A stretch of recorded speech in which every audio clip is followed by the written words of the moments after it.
I worked in a finance company for 2 months and got fired. And then I worked in a shoe store and I quit before they fired me.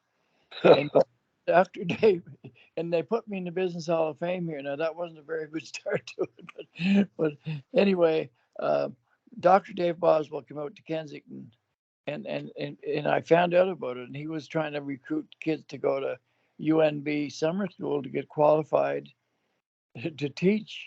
Yeah. And so I had never heard the word phys ed before. So Yeah. I went, and he took a bunch of kids like myself who knew nothing about much of anything, and sent us to UNB for the summer to get a letter of authority. And then he got me a job with Spy Ready, a very experienced phys ed man, not educated but very experienced, and I was his assistant director in Charlottetown the next year, working part time and starving to death. And so I got through the year, and then they asked me to start a program for all the physical education program for all the city elementary schools. Yeah. Now all the equipment, there was only one when Dr. Boswell came to PEI. There was only one gym, so he was a pretty amazing guy, and so the equipment I had to start those phys ed programs was bean bags, hula hoops, um, rubber ball or two, and what else? I had a record player, and one we played records for the little kids, but that was it. We had no real equipment, uh, bean bags, and skipping ropes. That's what we had. So I worked 4 years to start that program, and then I expected to get the job opened up at Queen Charlotte where I was assistant, and I expected to. And we're not going to talk about all of this, but I want to give you that. So, um, so I thought I'd get the job, but Dr. Parker, who was kind of a cranky old guy, he always used to make fun of my English because it wasn't that great, and I was nervous too with him, and he looked down on me, and so he figured he had me in the elementary schools for years and give the job to somebody that wasn't qualified, but probably politics. So I applied to go to UNB full time, and my dream was always to play hockey. And I shouldn't have been able to make a university team because I didn't play on a team till I was 15 and never had skates till 12 or 13, and I would probably never get into a rink. But when you have a dream, and this is the most important thing of all, is that you teach kids to dream, and it's just as easy to dream big as it is little. And people say, well, don't dream too big, you're going to be disappointed. But you're going to be disappointed if you dream small and don't make that either. So dreams are, I learned, that's one thing I learned at home, having nothing is to dream, because I had to have a dream or wouldn't have survived.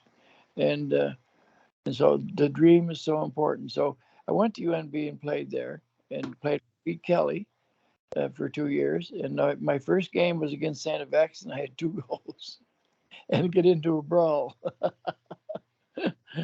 And anyway, so I played there. Didn't play my last. A new coach came, Bill McGilvery, who worked with Hockey Canada, and he was wanting to start younger guys, I guess. And I was 26, and so he didn't play me much. And then my first year I didn't play at all. I had a couple of accidents in my third year. One of the guys stepped on my bare foot with a skate on, and the blood was going up, and I missed a lot of time with that. And so anyway, I was ready, and then I had a chance to teach partway through in phys ed, and I didn't take it. But then when I graduated, I went on with the Department of Education, Youth and Recreation, and uh, and that's where I really started to learn about leadership training and the thing, because you can't travel without unless you first travel within. And during that time, with the Department of Education, I went to Dallas and got a new program on peer education, and where the grade 10 students taught junior high school students to teach phys ed. And I was in charge of an international youth organization, and I was the director on PEI of Allied Youth, and it was an international youth organization. So I went to Texas and got And the deputy minister wouldn't give me time off to go. He gave me 2 days, but I had to pay my own way. So I play. They asked me to lead the sing song, so they paid my way down, to give me places to Texas, and uh, and so I brought that peer education program back and integrated it into the schools. It lasted for 30 years, and also got it into Nova Scotia's program. So uh, it was a great program because the guy that did his thesis on peer education, uh, he found out through his research that there was more learning took place in the peer model than there was in the lecture technique. And so we did that, and it worked. And they taught decision making. They clarified their values. They learned a lot of things. And when I worked with the Allied Youth Program, I didn't do anything for the kids. I made them do it.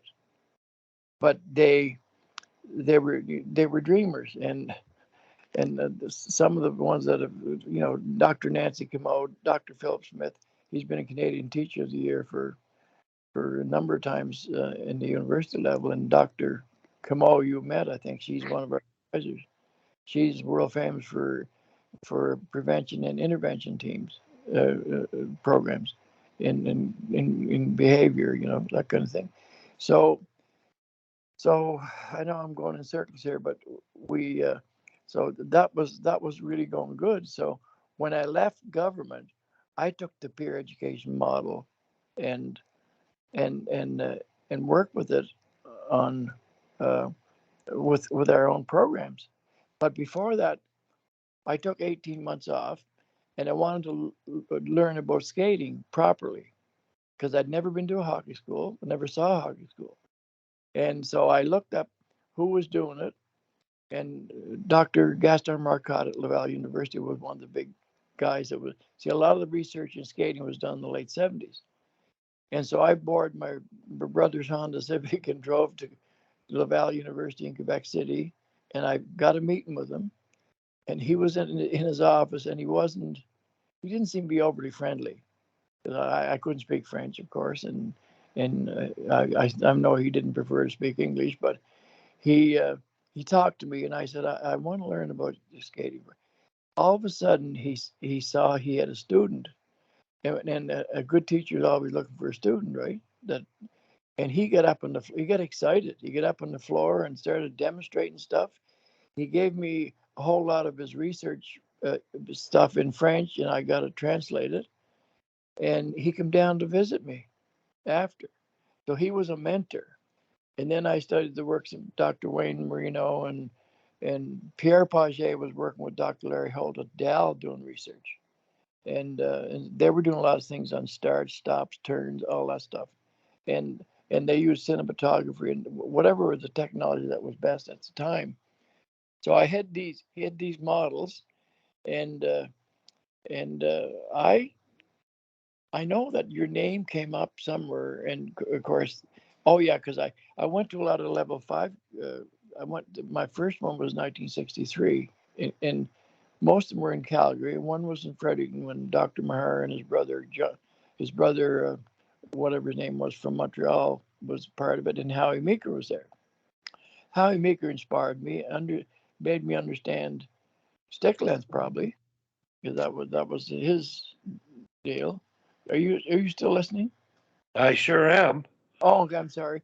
I didn't hear. So anyway, and so I started to learn, and I got every bit of research I could find, and it had to make sense because, like for instance, the reason that everybody does a crossover start, but it's not the best way, and the reason it's not the best way is when you cross over, you're temporarily suspended in the air, and so there's a stop period there, and you're landing on the front part of the skate, which causes more slippage or slip reach, whatever you prefer, and you're only pushing with the front part of the blade, so you're not getting as much leverage.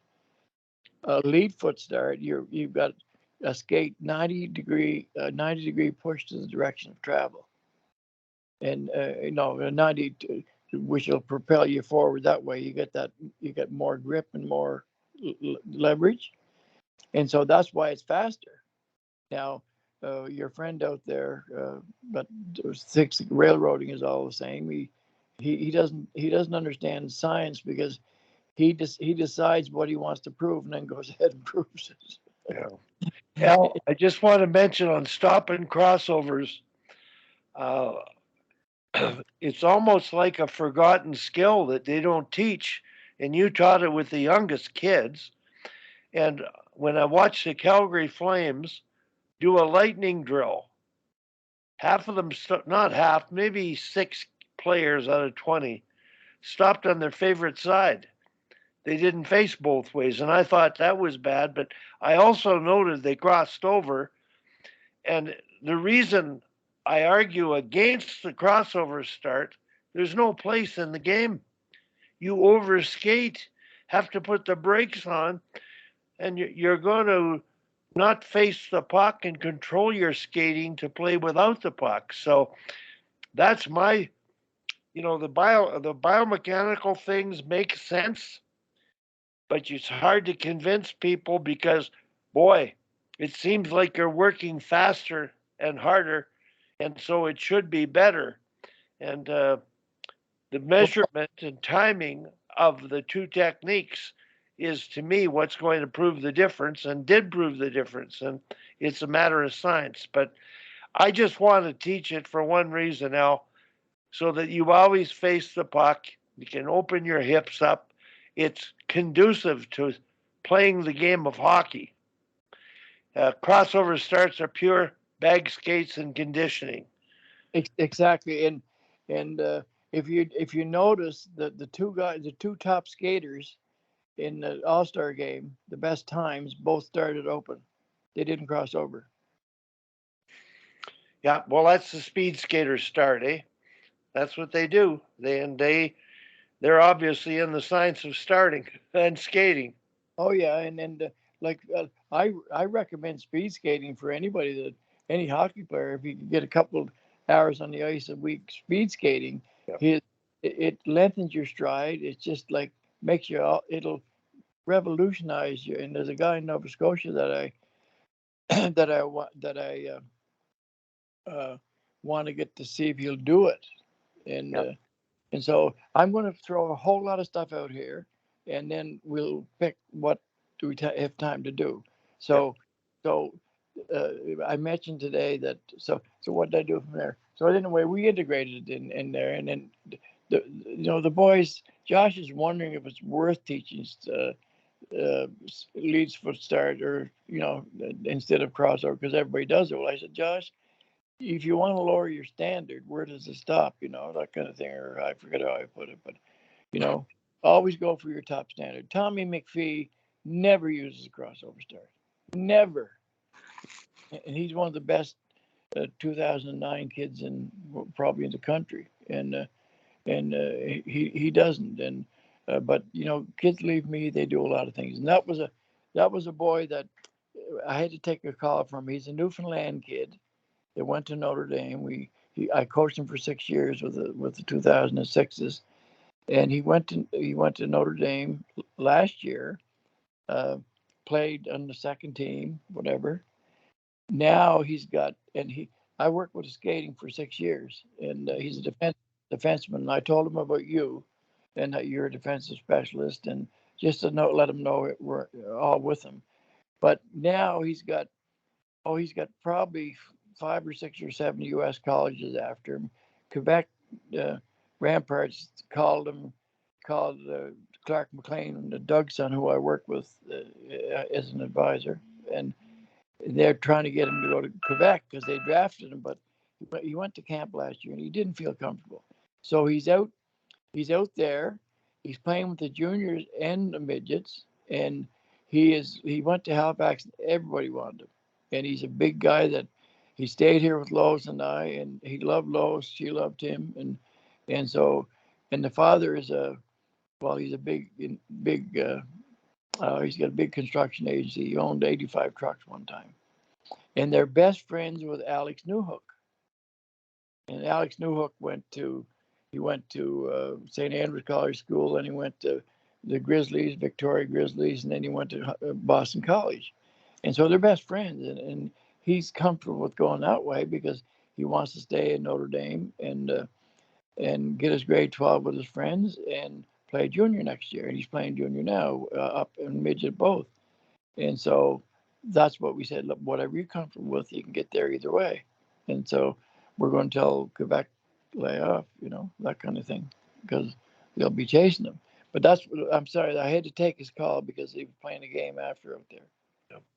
Al, I wanted to ask you, where is Tommy now, McPhee?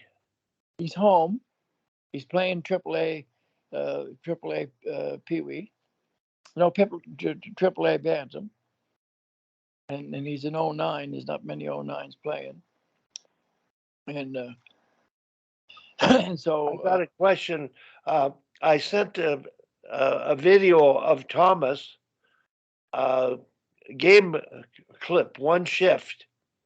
I promoted your talk tomorrow, and I talked about the work you did with the young people in hockey, skating skills, fundamental skills. I talked about the time I found your VHS and I used it at a clinic, and how it was the best thing ever, and it still is. The fundamentals, nothing's compares to it.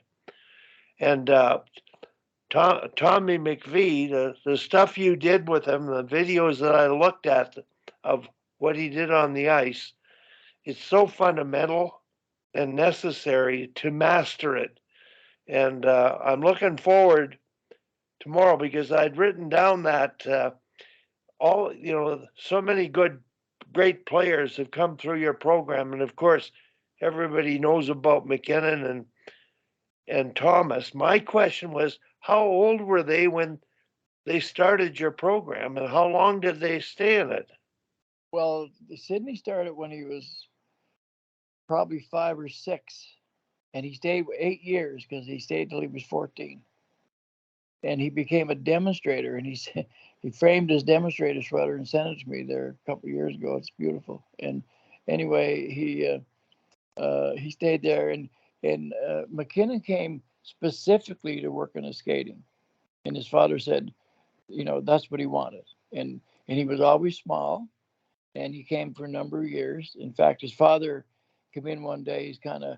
He was overtraining with Andy O'Brien, Nathan, and he came into the office, and I didn't really recognize him at first. And when I did, I said, well, I couldn't believe he was there. And he said, don't you know me? It caught me off guard. He said, I was just wanting to come back. He said, great memories here. I just wanted to look things over, see how it was. And he was a wonderful guy. He was always positive as a father, and Nathan was always small for his age, but he always played up, and we give him every chance he had to be with the best players. And I don't know how many years, quite a few years, but Sidney stayed 8 years, and but he come over and stayed, and used to stay more than like 2 and 3, 4 weeks. That's when Cassie was there, and Brad Richards, and all those people working with him. And I've got an autographed picture there that he was just a little boy. And I said, Sidney, you're going to be a pro hockey player. I said, you're going to the NHL, so why don't you autograph me a picture? So his mother told me he took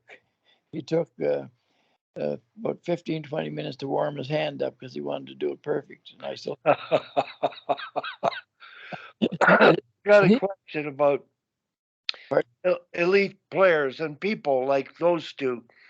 Not everybody is committed and dedicated and focused like they are, because they were doing things at 5 and 6 that not every kid wants to do. They just want to get out and have fun.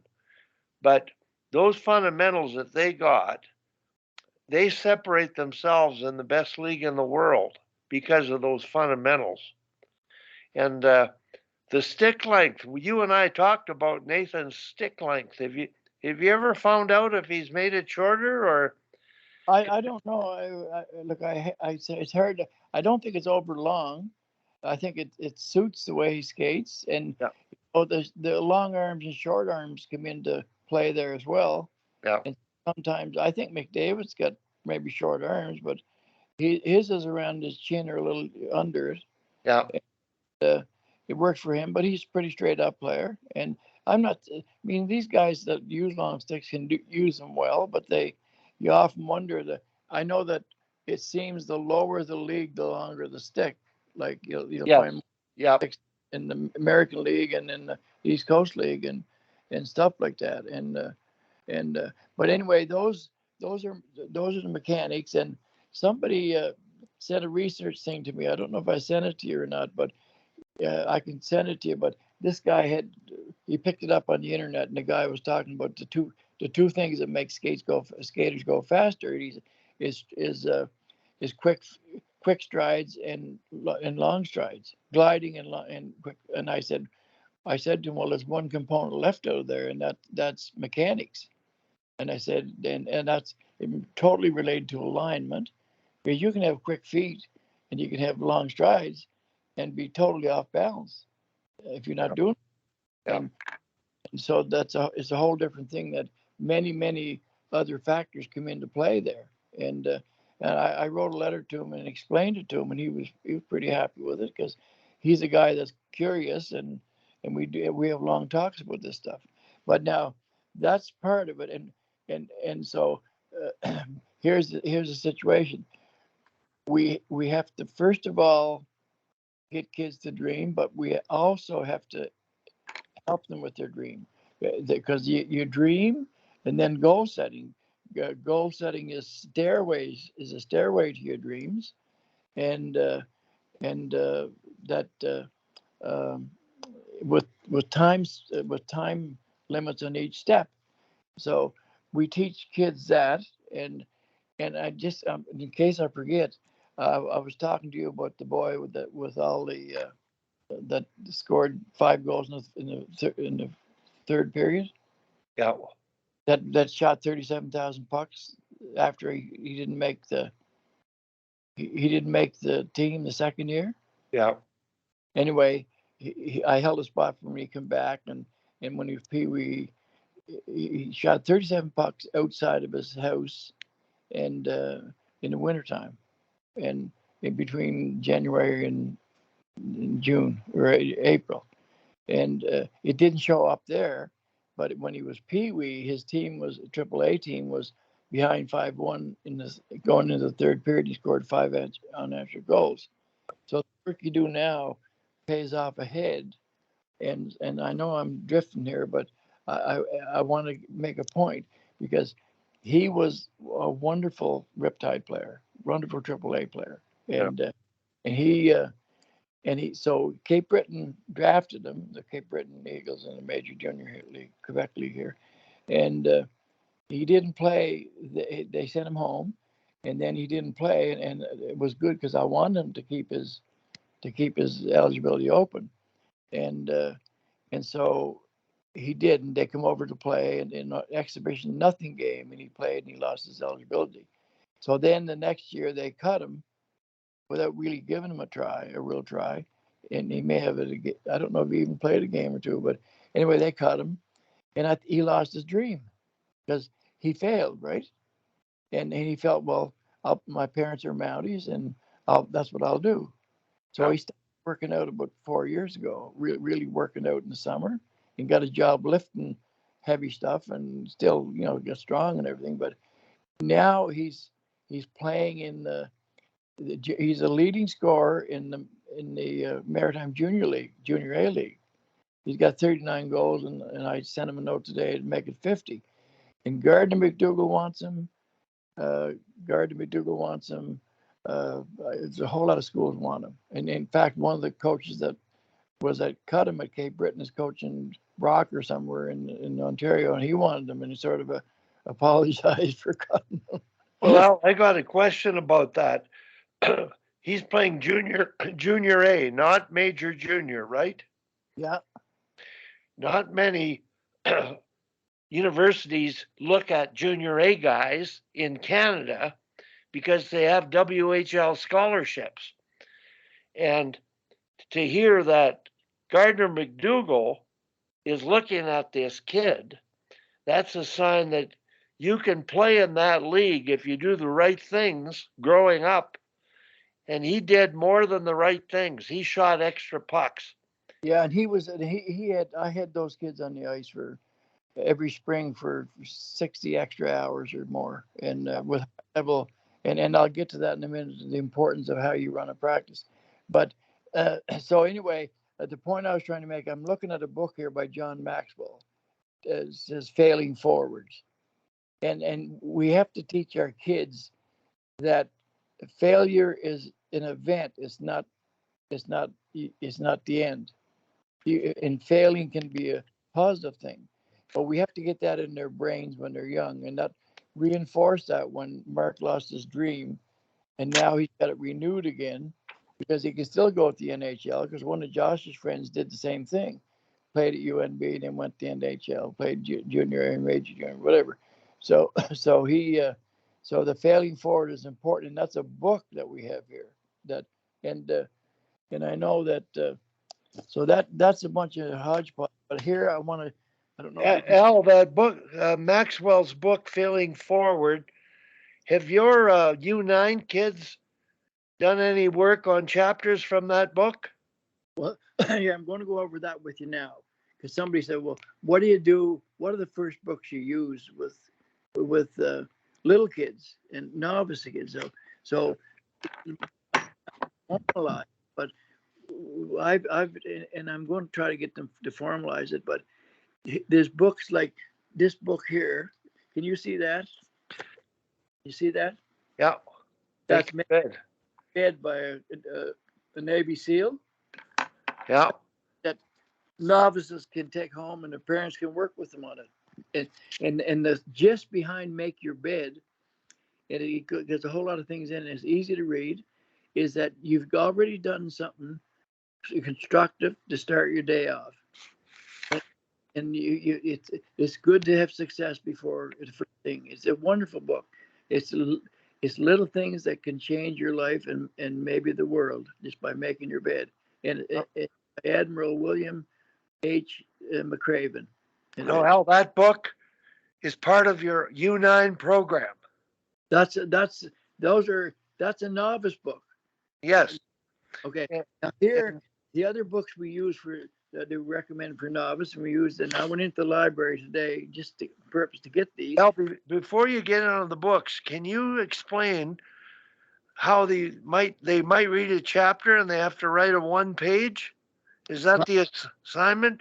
And my recommendations, and I'm going to have some quotes on kids that did that on Talent is Never Enough, which is the most important book we have. And but I want to go through these first to show you some of the books that are available to the kids. Now, are they all going to use them? No, they're not all going to use them. But here's another one for novices. Look, The 7 Habits of Happy Kids. The same that wrote The 7 Habits of Highly Effective People and the 7 Habits of Highly Effective Teens. There's Sean Covey. Yeah. So that's one. The other one, which is to me one of the best of all, is "Oh, the Places You Go" by Dr. Seuss. Yeah. That talks about your dreams and that you're able to do it and all the positive things.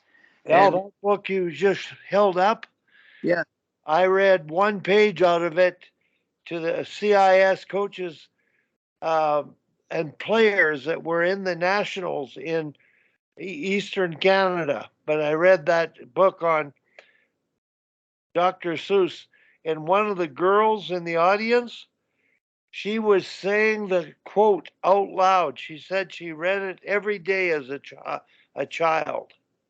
wow, wow. And so anyway, I'll go through these quickly. But there's another book that they recommend. Josh and Brad are pretty good. This Have you filled a bucket today? And they get all kinds of little philosophy things that kids can understand and relate to. Kids want to learn. They're bored in school. They sit there for. I ask kids, "What did you do today?" Well, we got our work all done in an hour, and we just sat there for the rest of the day. And they're being, and there's crazy stuff they're putting in their heads instead of what they need, the basics. Now here's a book we recommend to the kids that they make an input into their pay always. And then every time on Sunday we talk about get out there and make your own money. And this little book is called The New Totally Awesome Business Book for Kids. And there's all kinds of ideas in there of how you can make money. And that's what the book looks like. Yeah. And so those are some of the ones that we'd recommend for novices. And in fact, we had a program for young kids, and it was called Future Pros. And it cost them, there was a tuition for it. And it was part of it was, how to start a business and all that stuff. And we had one, I think she was 7 years old, goaltender, who started her own business making hockey mom blankets. And she made enough money to pay all her own tuition. She gave the she gave the profit to charity that she made, and she she was a little goalie. She took her picture into me one day. Now you said she's 7 years old? 7 years old. Wally, you have no idea. I know you do, but people have no idea how smart kids are and how hungry they are to learn. And like they're bored. Everybody does everything for them. I talk to kids and make them understand by like the reason they like my practices is number one, I don't use a X and O board.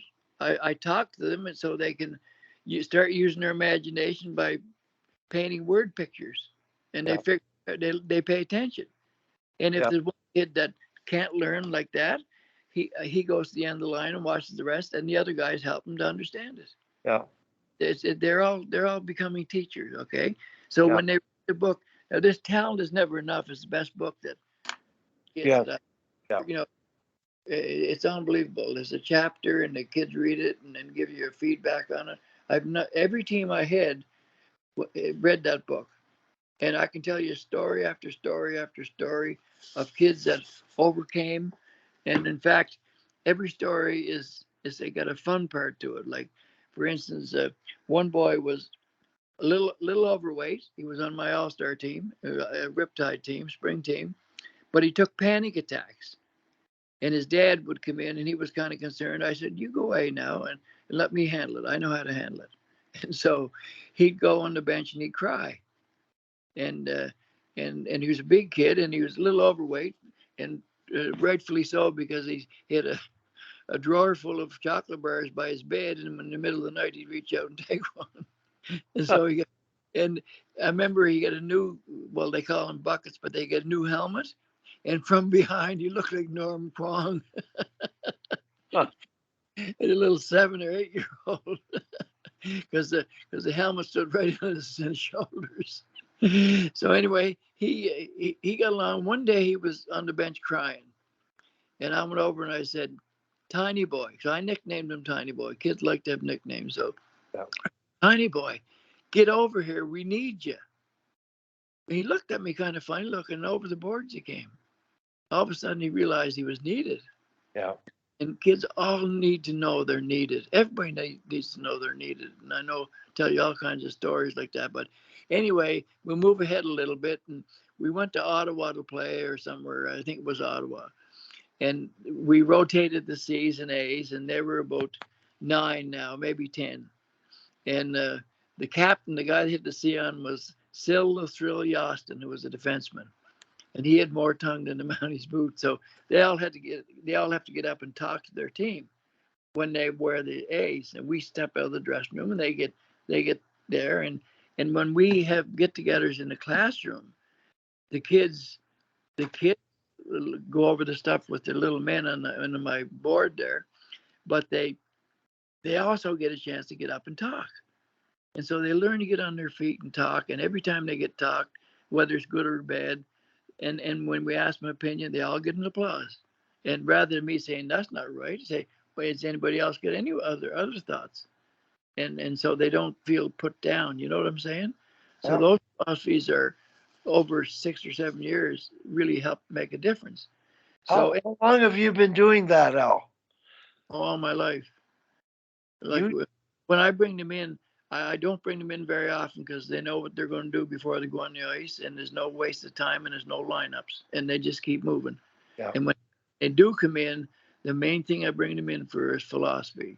respect for your parents. I throw all kinds of stuff in there, and then get them going again. And that's what I teach that way. And so anyway, we went to Ottawa, and uh, they had the but I was in the dressing room this time, and Sil the Thrill was first to get up.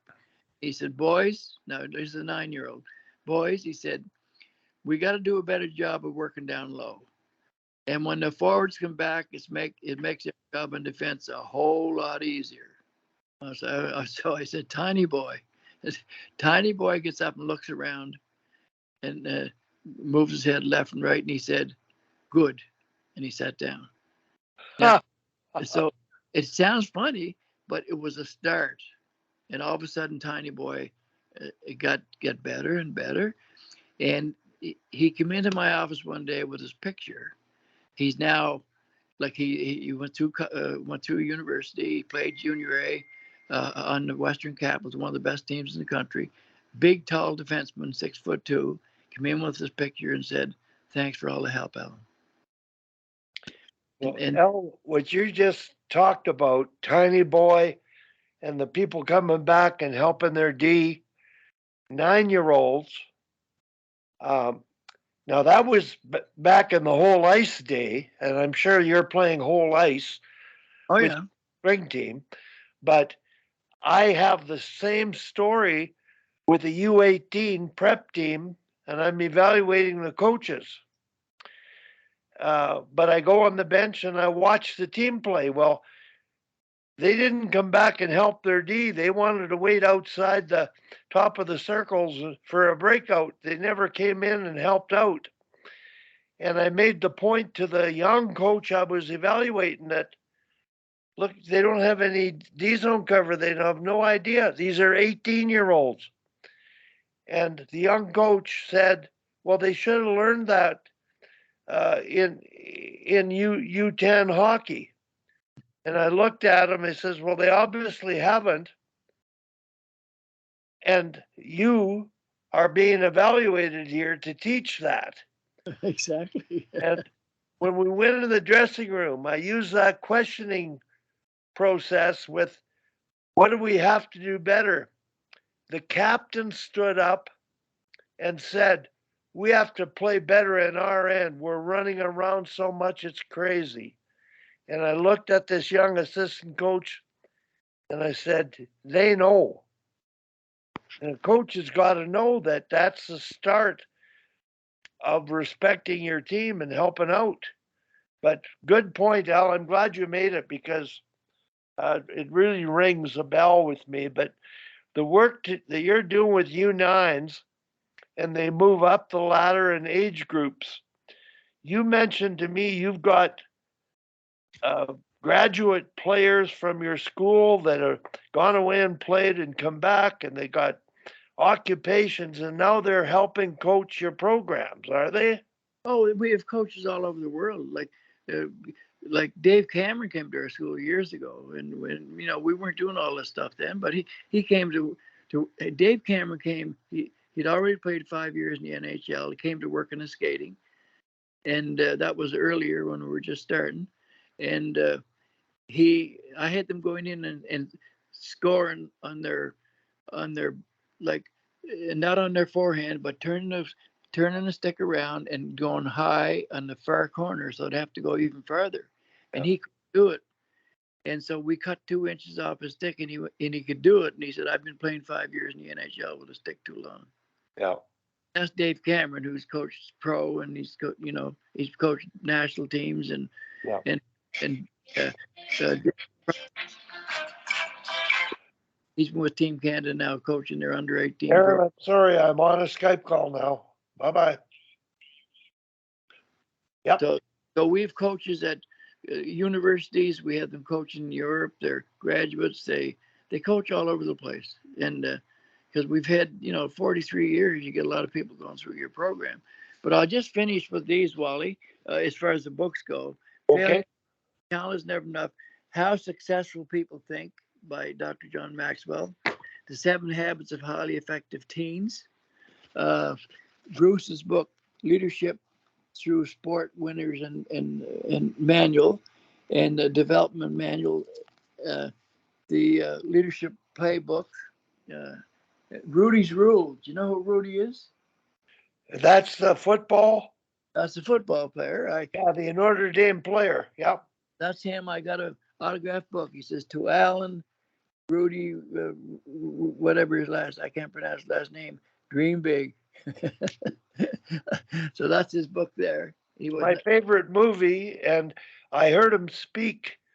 The school board here brought him in to speak at the University of Calgary, and there must have been 5,000 students in the auditorium.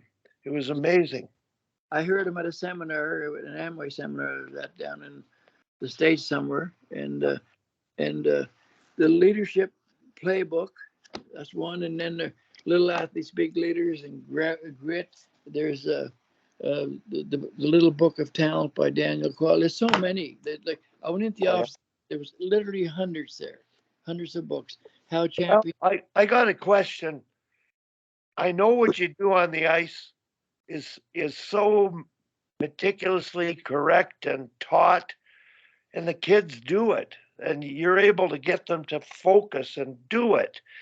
But the time you spend on the ice looking at all those books, your classroom sessions, uh, it sounds like about 50-50. They must go home and read and write and try to create their little enterprises.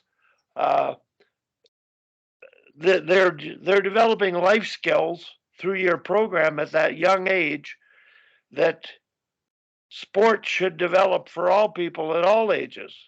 Well, see, the situation is like, just give me a minute because my mind is jumping here. Because I have a little bit of memory problems and stuff. Or my chain of thought here. Um, yeah, because you teach the dream after the dream.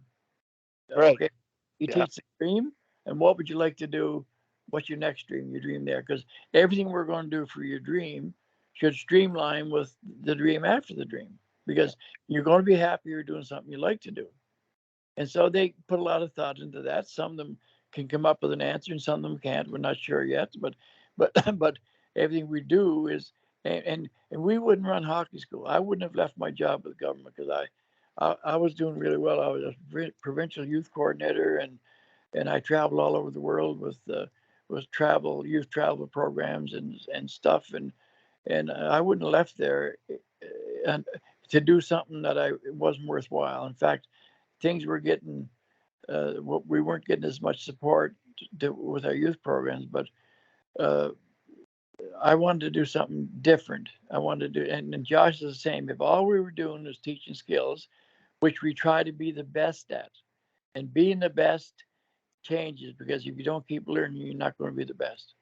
And so the Brad and all of our staff are like-minded. We just had a group come back from the Calouette. They were up running schools up there, and I went into Canada Games there today, and there's a bunch from the Calouette sitting there, and I saw them, and they were so happy to see me, and I was caring. Remember the word caring, and I'll talk about that after.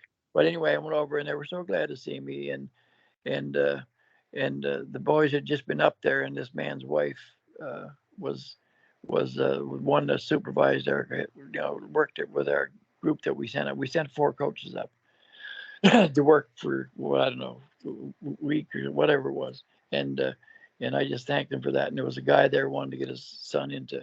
He's playing in the Canada game, wanted to get his son in the goaltending program. And anyway, I spent time with him, and I said, I'm going to go up to get some pins here. I collect pins, and he said, you do? Well, he said, I'm going to give you one that everybody wants. He said, there's only 33 of them or something like that.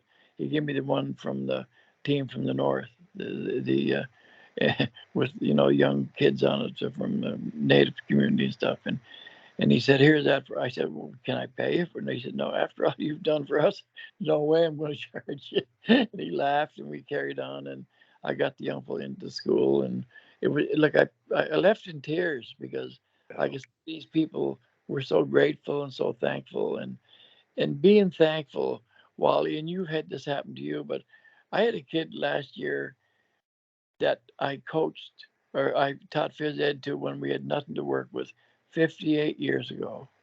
He wasn't a big athlete. He was thick glasses, and I think I took him one time to do a demonstration at a gymnastics little thing I was doing, working was teaching, talking to parents about our phys ed program.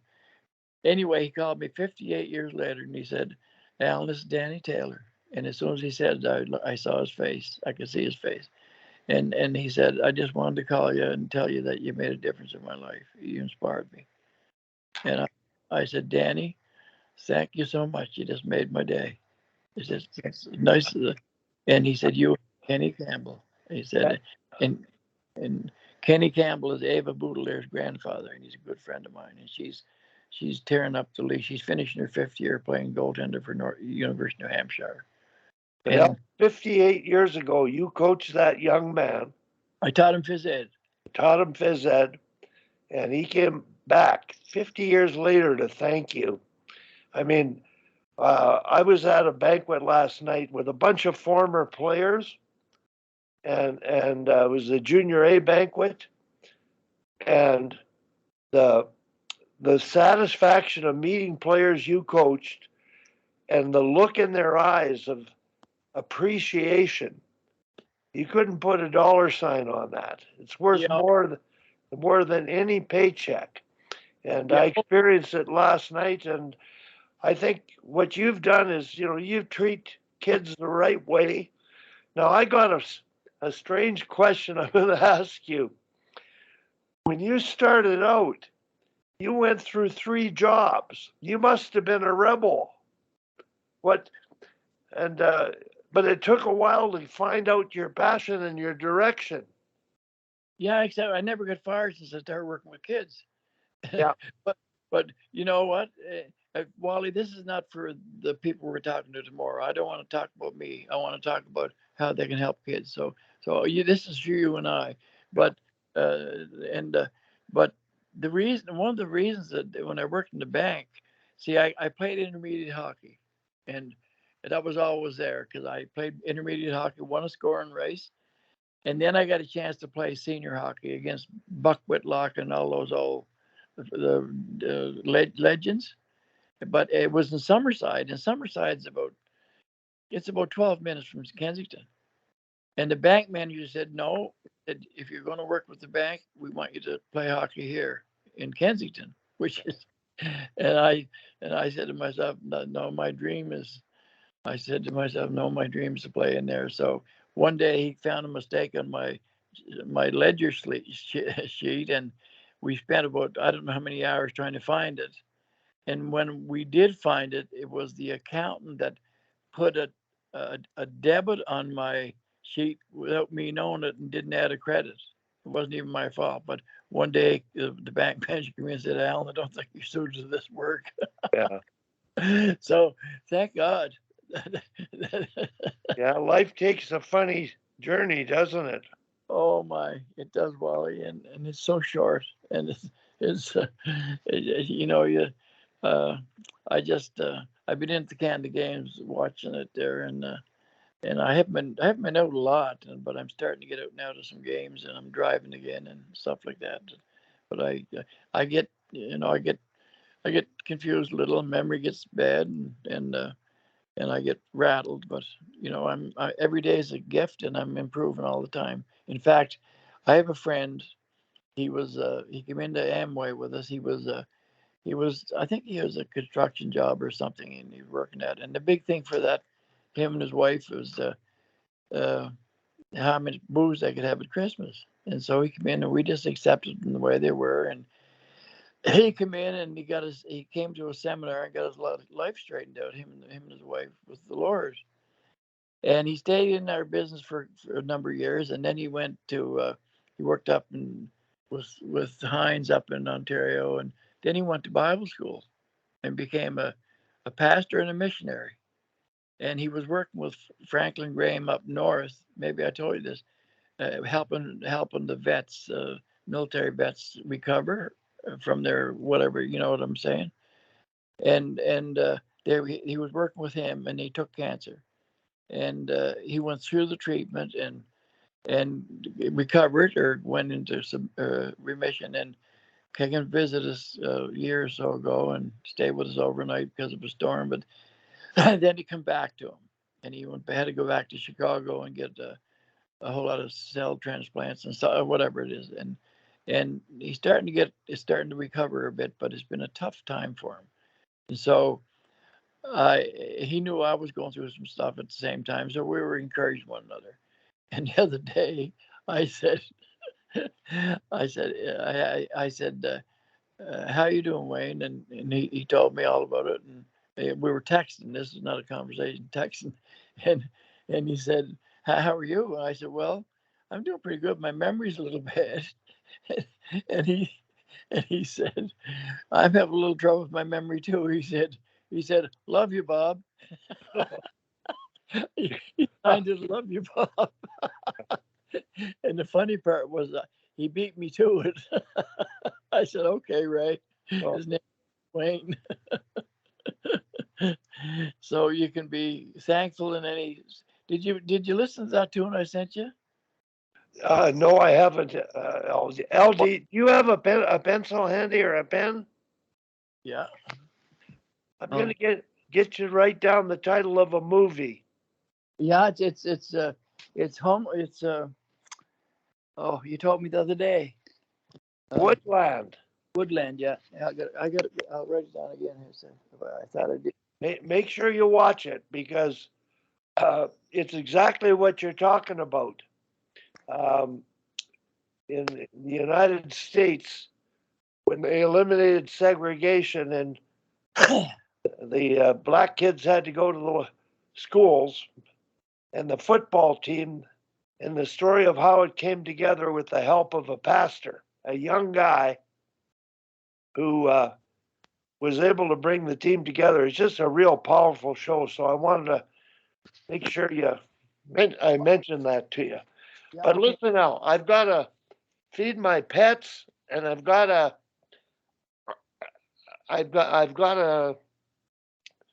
an idea of where we're going to go tomorrow. But here's what usually happens: you might be talking, I'll ask you a question, and feel free to go.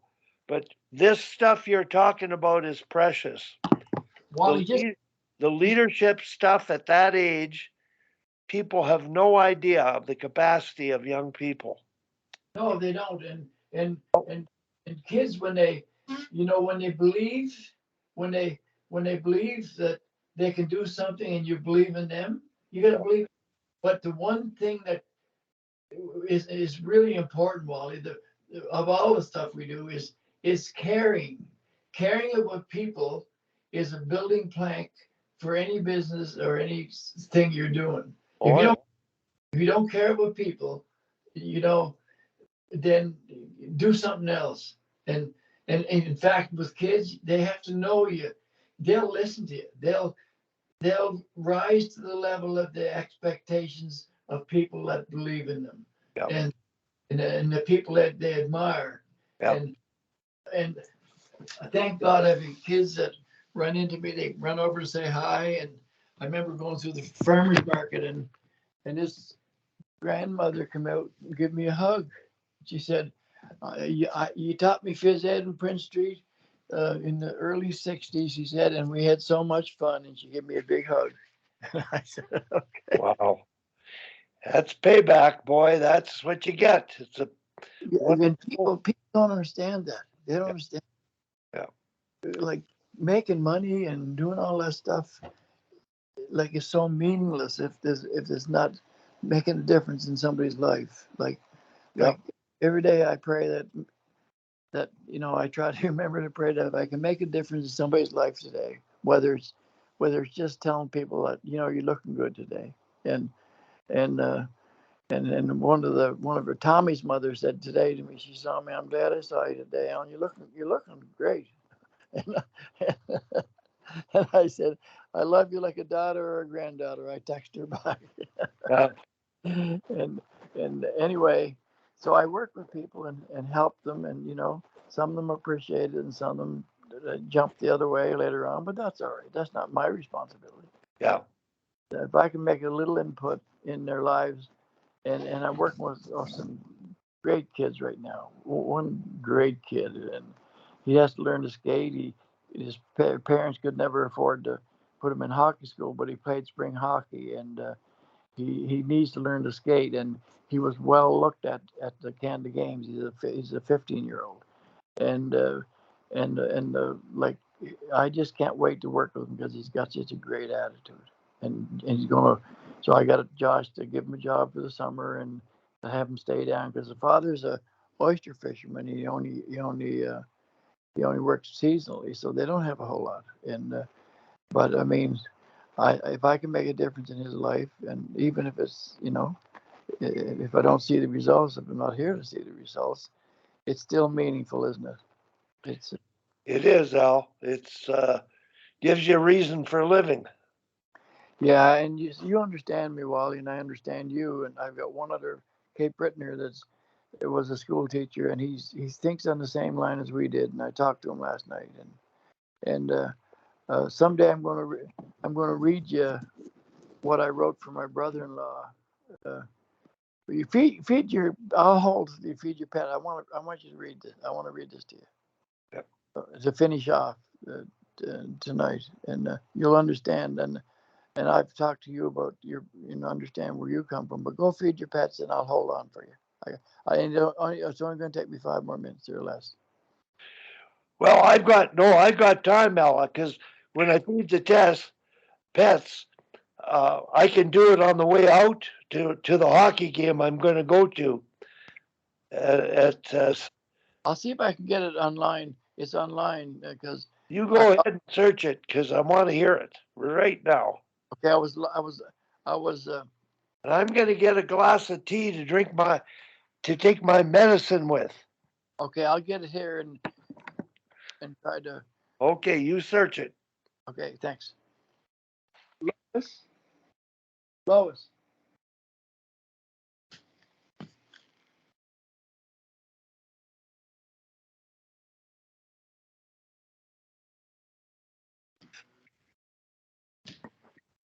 Lois, if I send you something, will you let me use your phone to read it and talk to Wally? Yeah. Sec here.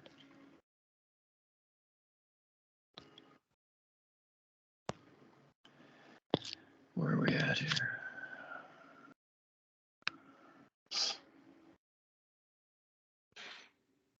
Wally, I'm just going to get this and send it to Lois so I can read it on her phone.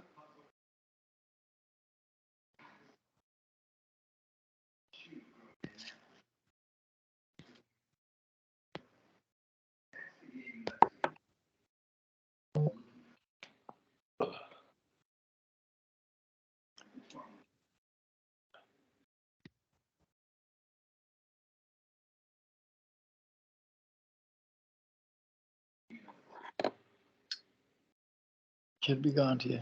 I think maybe you send it in text. Can you hear me, Wally? I can hear you. Okay, here. I think I can do it. You can still hear me? Yep. Okay, I can read it to you now. I got it on my own phone. Sorry. So my brother-in-law, when I left home, they gave me a place to stay, and when Dad used to get drunk and a lot of violence, I'd escape and go down there. They were 10 miles away, and so they asked me to read just talk about some memories about my brother-in-law Borden, and so I put this together and get up and said it at his funeral. It said, it says, Borden was my friend, my brother, my mentor, my role model, and my father all in one. I've known him for over 60 years. As a young boy, I stood beside him on the tractor, leaning against the fender. It was like riding on a chariot with a king with his cap tilted slightly to one side. Surely no one looked more kingly than he. I'm sure I felt I was pretty big stuff. I was with my hero. I must have thought things don't get better than this. And looking back all these years, I now realize that not many things ever did get better than that. And as we drove up the hill to the back field amid the black-eyed Susans, the daisies, and all the other wild flowers, it seemed like a paradise. And as we crested the hill, my heart always thrilled at the sight of the sparkling waters of the sea, glimmering and dancing through the trees in the distance. As we worked together, Borden taught me philosophy, too deep and practical to be contained in university textbooks. He taught teamwork, respect, love for the nature and the soil, sometimes with words, mostly by the way he lived. I learned island history from him as well about events like the races at New Annan and the real islanders like heavyweight boxing champion Jim Burns, Jim Evans, Big Jim Pendergast, and Fighting Jack Campbell and Singing Dan, and characters like Stork the Bull Driver and many others who have now passed into history. Borden gave me a home when I had no other.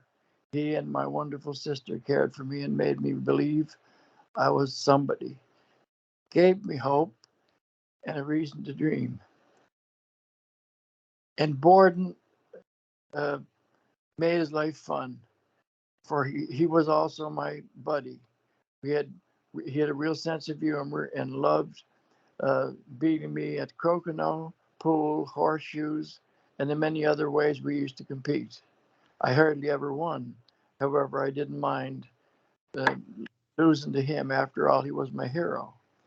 This is not a good. This is not a goodbye message. I know we'll see him again in a better time in a better place, and we'll walk once more through green meadows with black-eyed Susans, daisies, and roses, even more beautiful than those on the rolling hills of Irishtown. These will never fade, uh, and and the crystal sea will sparkle and glitter and be bluer than any water we ever did see. And we'll laugh and joke in a land where pain and sorrow was no more. The scriptures say, uh, for in God's presence is fullness of joy, and at his right hand is pleasure forevermore. As the prophet Isaiah so aptly writes, for we'll go out with joy and be led forth with peace. The mountains and the hills will break forth before us into singing, and all the trees of the field shall clap their hands. So that was my tribute to my brother-in-law. Beautiful, Al. Beautiful. And you know what?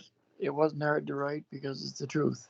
And anyway, so Wally, I just pray that I'll get through this tomorrow because it's I You'll want, be fine, Al. You'll be fine. and you I'll, prompt me whenever I need to be prompted, and I'll try. I usually am able to interrupt and bring questions up, and somebody else might have questions, but I know what questions they need to hear, so they get the answers they need to hear from you. The stories you got to tell are about the good of the game and transmitting belief. That's what it's all about. Yeah, you know what, and do you see the kids playing after like you did yesterday, and talk to junior A kids that you work with, and the many people your life has touched over the years, Wally, and it's just and you know a lot of what I know in hockey I've learned from you and Joan and Bruce and I guess my biggest regret is that I waste too much time and maybe spend too much time dreaming and in fact not get enough done that I could have done and because I'm all over the place and sometimes I that's the way my mind works. But thank you, Wally, for your belief, and then we'll hopefully get through the day tomorrow. Okay. You take care, Al. Love you. Love you, Wally, and I'll be praying for you, buddy. Take care. Bye bye. Bye.